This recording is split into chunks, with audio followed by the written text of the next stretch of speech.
नमस्कार दोस्तों, आपका स्वागत है। आज हम कक्षा 12 भौतिक विज्ञान के महत्वपूर्ण टॉपिक वैद्युत विभव और विभवांतर पर चर्चा करने जा रहे हैं। यह है जो है कक्षा 12 के पाठ्यक्रम का द्वितीय अध्याय है, वैद्युत विभव यानी इलेक्ट्रिक पोटेंशियल। तो हम जानते हैं कि किसी वैद्युत आवेश द्वारा उत्पन्न वैद्युत क्षेत्र, वैद्युत आवेश जो है कि एक वैद्युत क्षेत्र को उत्पन्न करता है और वह वैद्युत क्षेत्र को दो प्रकार से व्यक्त किया जा सकता है। वैद्युत आवेश के द्वारा उत्पन्न जो वैद्युत क्षेत्र होता है उसको हम कितने प्रकार से व्यक्त कर सकते हैं? दो प्रकार से व्यक्त कर सकते हैं। ठीक है, इसमें जो पहला नंबर हम पढ़ चुके हैं वो है वैद्युत क्षेत्र की तीव्रता ई के द्वारा। वैद्युत क्षेत्र के किसी बिंदु पर वैद्युत क्षेत्र की तीव्रता ई के द्वारा। ठीक है, ई वेक्टर, इसके ऊपर ती लगेगा क्योंकि वैद्युत क्षेत्र की तीव्रता क्या होती है? एक सदिश राशि होती है। और नंबर 2 जो है हम निर्धारण करते हैं, ज्ञात करते हैं वैद्युत क्षेत्र को, वो वैद्युत विभव के द्वारा। ठीक है, वैद्युत विभव यानी वी के द्वारा। तो यहाँ पे ई जो वैद्युत क्षेत्र की तीव्रता एक सदिश राशि है, वहीं वी जो है वैद्युत विभव एक अदिश राशि है तथा ये दोनों ही वैद्युत क्षेत्र के किसी बिंदु के लाक्षणिक गुण होते हैं। तो अब आपकी समझ में इतना आ गया होगा कि किसी वैद्युत आवेश द्वारा उत्पन्न वैद्युत क्षेत्र को हम दो प्रकार से व्यक्त कर सकते हैं। एक वैद्युत क्षेत्र ई के द्वारा यानी वैद्युत क्षेत्र के किसी बिंदु पर वैद्युत क्षेत्र की तीव्रता ई के द्वारा, जिसको हम पिछले अध्याय में पढ़ चुके हैं। और दूसरा है वैद्युत विभव वी के द्वारा। वैद्युत क्षेत्र की तीव्रता एक सदिश राशि होती है और वैद्युत विभव जो है एक अदिश राशि होता है। ठीक है, वैद्युत विभव के बारे में अब हम पढ़ने जा रहे हैं। ठीक है, तो वैद्युत विभव जो है वह भौतिक राशि है जो दो आवेशित वस्तुओं के बीच आवेश के प्रभाव की दिशा को निर्धारित करती है। वैद्युत विभव ही वह भौतिक राशि होती है जो दो आवेशित वस्तुओं के बीच आवेश के प्रभाव की दिशा को निर्धारित करती है। ठीक है, इसके लिए हम क्या करते हैं कि एक आवेश मानते हैं और यहाँ पर जो है हम प्लस क्यू आवेश लेते हैं। ठीक है, और हमको पता है कि जो यह आवेश प्लस क्यू हमने धनावेश लिया है, इसके चारों ओर एक वैद्युत क्षेत्र उत्पन्न होता है। यह आवेश जो है अपने चारों ओर एक वैद्युत क्षेत्र उत्पन्न करता है। ठीक है, और ये वैद्युत क्षेत्र उत्पन्न करेगा। हम क्या करते हैं कि ठीक वैद्युत इसी वैद्युत क्षेत्र में जो इस आवेश का वैद्युत क्षेत्र होगा, जहां तक इस आवेश का प्रभाव होता है वो उसको वैद्युत क्षेत्र कहा जाता है, उस आवेश का। ठीक है, तो इस आवेश के वैद्युत क्षेत्र में ही जो है हमने एक अन्य सूक्ष्म परीक्षण धनावेश प्लस Q0 रखना है। ठीक है, माने कि सपोज करो यहाँ पर जो है एक अन्य आवेश जो है प्लस Q0 आवेश रखा गया है। अब क्या होगा, ये हमने प्लस क्यू आवेश के अंतर्गत एक अन्य सूक्ष्म परीक्षण धनावेश रखा है। और सूक्ष्म परीक्षण इसलिए इसको कहा जाता है क्योंकि इसका अपना कोई अस्तित्व नहीं है, यानी ये इसका प्रभाव इस पर नहीं पड़ने वाला। ये सूक्ष्म स्मॉल चार्ज है। ठीक है, ये इसका प्रभाव इस पर पड़ेगा, तो ये भी आपका पॉजिटिव चार्ज हो गया प्लस क्यू, ये भी सूक्ष्म परीक्षण आवेश पॉजिटिव चार्ज हो गया। तो पॉजिटिव पॉजिटिव एक दूसरे को प्रतिकर्षित करते हैं, तो प्लस क्यू आवेश के कारण प्लस Q0 आवेश पर जो है एक बल F जो है कार्य करने लगेगा और इसकी दिशा जो है बाहर की तरफ होगी, यानी Q के द्वारा Q0 पर एक बल लगेगा जिसकी प्रकृति जो होगी प्रतिकर्षण बल की होगी। इतना आपकी समझ में आ गया होगा। ठीक है, और प्लस क्यू आवेश अपने चारों एक वैद्युत क्षेत्र उत्पन्न करेगा और इसके चारों ओर जो वैद्युत क्षेत्र उत्पन्न है उसी वैद्युत क्षेत्र में हमने एक अन्य आवेश प्लस Q0 स्थापित करना है अर्थात रखना है। ठीक है, इतनी समझ में आ गया आपके। यदि इस वैद्युत क्षेत्र में हमने अन्य धन आवेश रखा तो प्लस क्यू क्या करेगा, इस पे एक प्रतिकर्षण बल F लगाएगा। ठीक है, जिसकी दिशा क्या होगी, बाहर की तरफ होगी। यदि हम धन परीक्षण आवेश को बिंदु, अब क्या करते हैं हम इसके लिए कि बिंदु दो, इसके अंदर जो है हम दो बिंदु मान लेते हैं। माने कि सपोज करो कि एक बिंदु जो है आपका यहाँ पर है A और एक बिंदु जो है आपका B है, तो इसके अंदर जो है दो बिंदु है। अब क्या है, इस परीक्षण जो Q0 सूक्ष्म परीक्षण आवेश Q0, इसको हमने क्षेत्र के अंदर लाना है, यानी हमने क्या लाना है, इसको धीरे धीरे करके B से A तक लाना है। और इस परीक्षण आवेश को जो है B से A तक जब हम लाएंगे तो हमें कुछ ना कुछ इसके अंदर वर्क करना पड़ेगा, अर्थात कार्य करना पड़ेगा। क्यों करना पड़ेगा इसके अंदर कार्य B से A तक लाने में? क्योंकि प्लस क्यू आवेश जो है इस पर बल, प्रतिकर्षण बल लगा रहा है, जो कि आपके बाहरी तरफ लग रहा है, और इस प्रतिकर्षण बल के विरुद्ध यानी उल्टी दिशा में हमें अंदर लाना है इसको, इसलिए हमें कुछ इसके अंदर वर्क करना पड़ता है ना, कार्य करना पड़ता है, जो कि इस बल ऐप के क्या होता है, विपरीत यानी विरोधी वर्क होता है, जो कि अंदर की तरफ हमें कार्य करना होता है। तो वैद्युत क्षेत्र में किसी धन परीक्षण आवेश जो ये रखा गया है, आवेश को एक बिंदु से, यानी ये जो बी पॉइंट है, इस पॉइंट से और पॉइंट ए तक इसको लाना है, बिंदु ए से बिंदु बी से बिंदु ए तक ले जाने में किए गए कार्य, यानी बी से ए तक इसको ले जाना है, और उस ले जाने में हमें कुछ वर्क करना होगा, यानी कार्य करना होगा। ठीक है, ले जाने में किए गए कार्य तथा धन परीक्षण आवेश यानी प्लस Q0 के मान की निष्पत्ति को, यानी भाग को उन बिंदुओं के बीच, इन जो दोनों बिंदु हैं, इन बिंदुओं के बीच विभवांतर यानी पोटेंशियल डिफरेंस कहा जाता है, यानी कहते हैं पोटेंशियल डिफरेंस कहते हैं। ठीक है, इसकी जो परिभाषा है इसको हम लिख लेते हैं। तो यहां पर जो परिभाषा है, वैद्युत क्षेत्र किसने उत्पन्न किया हुआ है? वैद्युत क्षेत्र जो है प्लस क्यू आवेश ने उत्पन्न, इस आवेश ने उत्पन्न किया हुआ है। तो वैद्युत क्षेत्र, इसको नोट कर लेते हैं कि वैद्युत क्षेत्र में किसी धन, जो हमने रखा वहां पे टेस्ट चार्ज को, धन परीक्षण आवेश, धन परीक्षण आवेश को एक बिंदु यानी बी से, एक बिंदु से दूसरे बिंदु यानी ए, दूसरे बिंदु तक ले जाने, दूसरे बिंदु तक ले जाने में किए गए कार्य तथा कार्य यानी W तथा धन परीक्षण आवेश, धन परीक्षण यानी Q0, धन परीक्षण आवेश के मान की निष्पत्ति, निष्पत्ति का मतलब होता है भाग, निष्पत्ति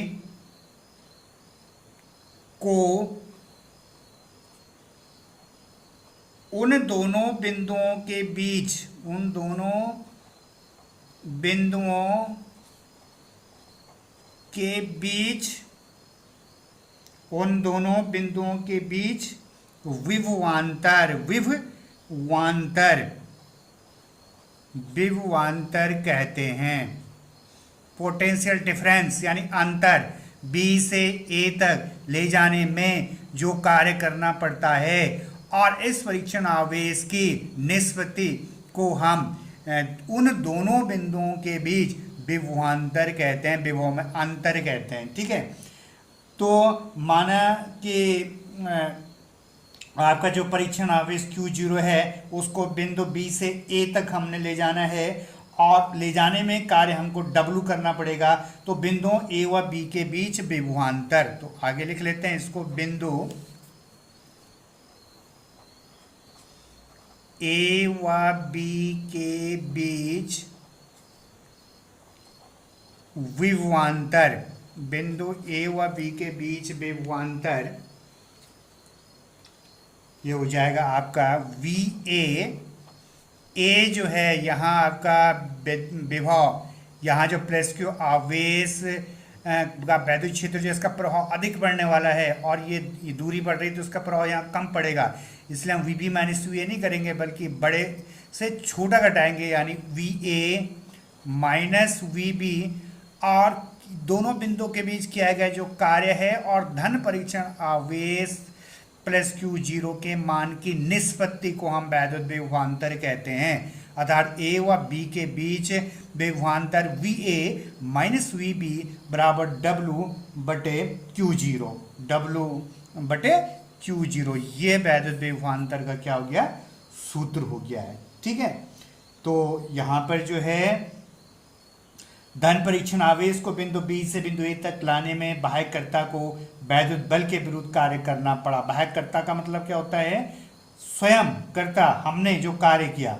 तो बिंदु ए का विभव बिंदु बी के विभव से ऊंचा कहलाता है। ठीक है, अब यहां पर होता क्या है, ये तो हो गया आपका विभवांतर। विभवांतर की परिभाषा हो गई, वैद्युत क्षेत्र में किसी धन परीक्षण आवेश को एक बिंदु से दूसरे बिंदु तक ले जाने में किए गए कार्य यानी डब्लू तथा धन परीक्षण आवेश यानी क्यू जीरो के मान की निष्पत्ति को उन दोनों बिंदुओं के बीच विभवांतर कहते हैं। यदि बिंदु ए व बी के बीच विभवांतर V A minus V B बराबर डब्लू बटे क्यू जीरो। ठीक है, डब्लू यानी ये जूल हो गया और आपका क्यू यानी ये आपका कुलाम हो गया, इसका मात्रक जो है जूल बटे कुलाम हो गया। ठीक है, अब यहाँ पर क्या होता है कि ये तो आपका विभवांतर हो गया। ठीक है, विभवांतर की परिभाषा। अब हम दूसरे टॉपिक वैद्युत विभव की चर्चा करते हैं। तो वैद्युत क्षेत्र में किसी बिंदु पर वैद्युत विभव किसी धन परीक्षण आवेश को अनंत से उस बिंदु तक लाने में किए गए कार्य तो धन परीक्षण आवेश के मान की निष्पत्ति के बराबर होता है। ठीक है, तो यहाँ पर जो है वैद्युत विभव की हम परिभाषा बनाएं तो इसके लिए हमें क्या करना पड़ता है कि हम मान के चलते हैं कि जो ये बी वाला बिंदु है ये अनंत पर है। ठीक है, अनंत पर विभव को स्वेच्छ मान शून्य माना जाता है। अर्थात हम मान के चलते हैं कि जो ये बिंदु पॉइंट बी है यानी यहाँ पे जो है वी बी ये आपका बराबर जो है बी पॉइंट जो है ये वी इन्फिनिटी हो चुका है और अनंत पर जो है स्वेच्छ मान क्या होता है, जीरो होता है। इसका मतलब ये वी बी बराबर जीरो हो गया। अब इसमें जो केवल वी ए बच गया डब्लू अपॉन क्यू जीरो, या इसको हम आगे वी बराबर क्या लिख सकते हैं, डब्लू बटे क्यू जीरो। तो ये वैद्युत विभव का सूत्र हो गया है। ठीक है, वह क्या है इसमें जो है कि माना जो ये ए बिंदु है और ये बी बिंदु है, तो ये आपका बी बिंदु परीक्षण सूक्ष्म परीक्षण आवेश जो है बी बिंदु से ए बिंदु पर नहीं ले जाना, बल्कि हम ये मान रहे हैं विभव के लिए कि बिंदु बी जो है इस समय कहाँ है, ये अनंत पर स्थित है। तो यहाँ पर जो है इस बी बिंदु को जो है हम अनंत से कहाँ लाना है, वैद्युत क्षेत्र, इस आवेश के क्षेत्र के अंदर लाना है। इसमें यहाँ पे दो बिंदुओं का अंतर नहीं होगा, दो बिंदुओं का अंतर जो है वैद्युत विभवांतर होगा, लेकिन जो वैद्युत विभव होगा उसमें जो होगा बिंदु बी जो होगा वह अनंत पर होगा और अनंत से उसको वैद्युत क्षेत्र के अंदर लाना है। ठीक है, तो यहाँ पर जो है इसकी परिभाषा हो जाएगी, वैद्युत क्षेत्र में वैद्युत क्षेत्र में किसी बिंदु पर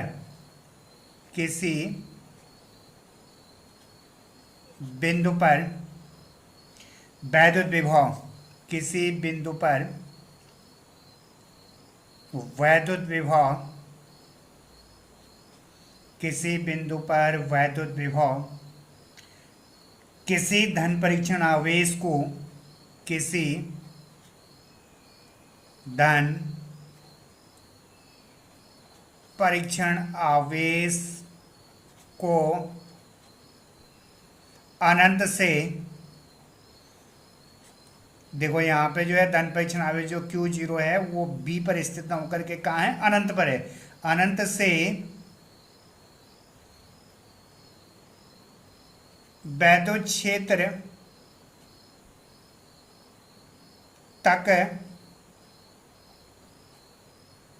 लाने में, वैद्युत क्षेत्र तक लाने में किए गए कार्य किए गए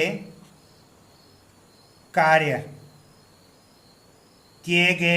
तथा धन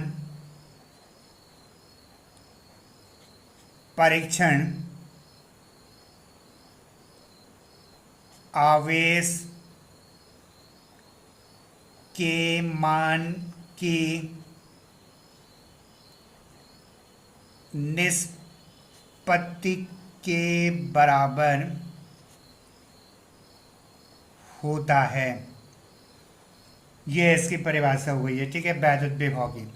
यानी इसमें क्या करना है कि विभवांतर होगा वी ए माइनस वी बराबर W upon Q zero joule बटे कुलाम। यहाँ पर जो है धन परीक्षण आवेश जो है आपका ये बी बिंदु पर स्थित है, यानी प्लस क्यू जीरो आवेश को बिंदु बी से बिंदु ए तक लाने में कार्य करना है। परंतु वैद्युत विभव में जो होगा यही प्लस क्यू सूक्ष्म परीक्षण आवेश जो होगा वो अनंत पर होगा और अनंत से उसे वैद्युत क्षेत्र यानी ए के अंदर लाने में हमें कार्य करना होगा। विभवांतर दो बिंदुओं का अंतर होगा और विभव जो होगा अनंत से वैद्युत क्षेत्र में लाने में जो कार्य हमें करना होगा और साथ ही धन परीक्षण आवेश के मान की निष्पत्ति जो होगी उसको हम वैद्युत विभव कहेंगे। तो ये आपका यहाँ पे वी ए माइनस वी और डब्ल्यू बटे क्यू जीरो, लेकिन वी बी जो है ये आपका जो है ये बी पर स्थित न होकर के अनंत पर है और अनंत पर जो है स्वेच्छ मान शून्य होता है, यानी बी पॉइंट जो है आपका जीरो हो गया। तो वी ए केवल यू ए बच गया, वी ए बराबर जो है डब्ल्यू अपॉन क्यू जीरो या वी बराबर डब्ल्यू बटे क्यू जीरो और ये हो जाएगा जूल बटे कुलाम, इसका मात्रक हो जाएगा, ठीक है। अब यहाँ पे अगला टॉपिक जो आता है हमारा वैद्युत विभव तथा वैद्युत विभवांतर का मात्रक एवं बीमा। तो इसकी जो है मात्रक और जो बीमा हमने निकालनी है वो हम कैसे करके निकालेंगे, इसको थोड़ा सा समझने की कोशिश करते हैं। यहाँ पर जो है पहले लिख लेते हैं v बराबर डब्ल्यू अपॉन क्यू जीरो, ठीक है। यहाँ पर W क्या है, कार्य है और कार्य बराबर क्या होता है, बल गुणा विस्थापन, ठीक है। और Q आवेश है, Q यानी IT, यानी IT हो गया आपका I यानी एम्पियर और सेकंड T यानी सेकंड, तो यहाँ पे आ जाएगा Q की जगह IT आ जाएगा, ठीक है, क्लियर। अब ये FS हो गया, F जो है बल है, तो F बराबर क्या होता है M इंटू A और इंटू इसके साथ S भी आ गया और यहाँ पर जो है IT, जितना छोटा हम कर सकते हैं उतना छोटा हमने इसको करना है। देखो M जो है यहाँ पे M होगा, ये दरिमान है, इसको हम और छोटा नहीं कर सकते हैं। ये यहाँ पे जो है आपका त्वरण है तो इसको हम और छोटा कर सकते हैं, लेकिन यहाँ पे त्वरण से ही काम चल जाएगा। S जो है यहाँ पे दूरी है और ये इन सब के जो I और T इन सब के हमें बीमा पता होनी चाहिए, ठीक है। M की बीमा लिख देते हैं, M की बीमा जो है यहाँ पर इसको इधर लिखते हैं, M की बीमा M होती है, ठीक है, द्रव्यमान। त्वरण है, त्वरण की बीमा LT माइनस टू, त्वरण की बीमा होगी LT माइनस टू और S यानी दूरी, इसकी बीमा होगी L, ठीक है, बटे I धारा का मात्रक एम्पियर, तो I की बीमा क्या होगी आपकी A और T समय है सेकंड और इसकी बीमा क्या होगी T होगी, ठीक है। अब यहाँ पर हम क्या करेंगे, इन बीमाओं को एक साथ लिख लेंगे। M सबसे पहले कौन आता है M, फिर आपका जो है L आता है, तो L1 और L2, यानी ये L की बीमा कितनी हो गई 2, ML, फिर T की बीमा ये हो गई -2 और T की बीमा एक नीचे से जाएगी -1, तो -2 पहले से ही है, नीचे से -1 तो -3 ये जुड़ जाएंगे, तो ये T की बीमा हो गई -3। यहाँ पे फिर A आएगा, A ऊपर जाएगा, घात इसकी -1 हो जाएगी, तो A की घात जो है -1 हो जाएगा, ठीक है। तो ML2 T-3 A-1 जो है वैद्युत विभव की बीमा है, ठीक है। यहाँ पर जो है आप इसका मात्रक बनाएंगे तो M यानी किलोग्राम, M यानी क्या हो जाएगा किलोग्राम, ठीक है। और L क्या हो जाएगा मीटर, यहाँ पे जो है मीटर की घात 2, T क्या हो जाएगा सेकेंड, यहाँ पे आ जाएगा सेकेंड की घात 3 और ए यानी क्या हो जाएगा, एम्पियर। तो एम्पियर की घात क्या हो जाएगी, -1 हो जाएगी। ठीक है, ये बीमा हो गई है वैद्युत विभव की। ठीक है, वैद्युत विभव या वैद्युत विभवांतर दोनों की बीमा एक ही होती है। और ये इसका जो है मात्रक हो गया है, किलोग्राम मीटर की घात 2, सेकंड की घात 3, एम्पियर की घात 2, यानी केजी। ये हो गया आपका मीटर की घात 2, ये हो गया सेकंड की घात -3, और ये हो गया एम्पियर की घात -1। ठीक है, तो ये इसकी बीमा हो गई है। अब आपको पता चल गया होगा कि विभवांतर क्या होता है और वैद्युत विभव क्या होता है। विभवांतर में क्या होता है, दो बिंदु होते हैं और परीक्षण सूक्ष्म परीक्षण जो आवेश है उसको बिंदु बी से बिंदु ए तक लाने में कार्य करना पड़ता है। बिंदु बी से बिंदु ए तक लाने में कार्य क्यों करना पड़ता है, क्योंकि हम जो प्लस क्यू के द्वारा जो बल लग रहा है प्लस क्यू जीरो पर, इस बल के विपरीत हमें कार्य करना होता है। उस कार्य और दोनों बिंदुओं के बीच किया गया जो कार्य होता है, सूक्ष्म परीक्षण आवेश की जो निष्पत्ति होती है उसको हम वैद्युत विभवांतर कहते हैं, या दो बिंदुओं के बीच कार्य करता है। वी ए माइनस वी बराबर W/Q0 जूल बटे कूलाम। वही वैद्युत विभव जो होता है इसमें बिंदु बी जो होता है अनंत पर होता है, तो यहाँ पर V A minus V B की जगह 0 हो जाता है। वी ए बराबर W/Q0, वी बराबर W/Q0। तो इसमें जो है वैद्युत क्षेत्र में किसी बिंदु पर वैद्युत विभव किसी धन परीक्षण आवेश को अनंत से लाना है। यहाँ किससे लाना है इसको, धन परीक्षण आवेश को अनंत से वैद्युत क्षेत्र तक लाने में किए गए कार्य का धन परीक्षण आवेश यानी Q0 के मान की निष्पत्ति के बराबर होता है। तो V बराबर W/Q0 होता है। और इस प्रकार जो इसके मात्रक जो है केजी मीटर की घात 2, सेकंड की घात 3, एम्पियर की घात 1, और इसकी बीमा ml2 T-3 A-1 होता है। इस प्रकार आपको जो है वैद्युत विभव और वैद्युत विभवांतर जो अच्छी तरीके से समझ में आ गया होगा। इसी प्रकार जो है अन्य वीडियो के लिए चैनल के साथ बने रहिए। चैनल को सब्सक्राइब कीजिए, लाइक कीजिए और शेयर कीजिए। तब तक के लिए धन्यवाद। Thank you, all the best.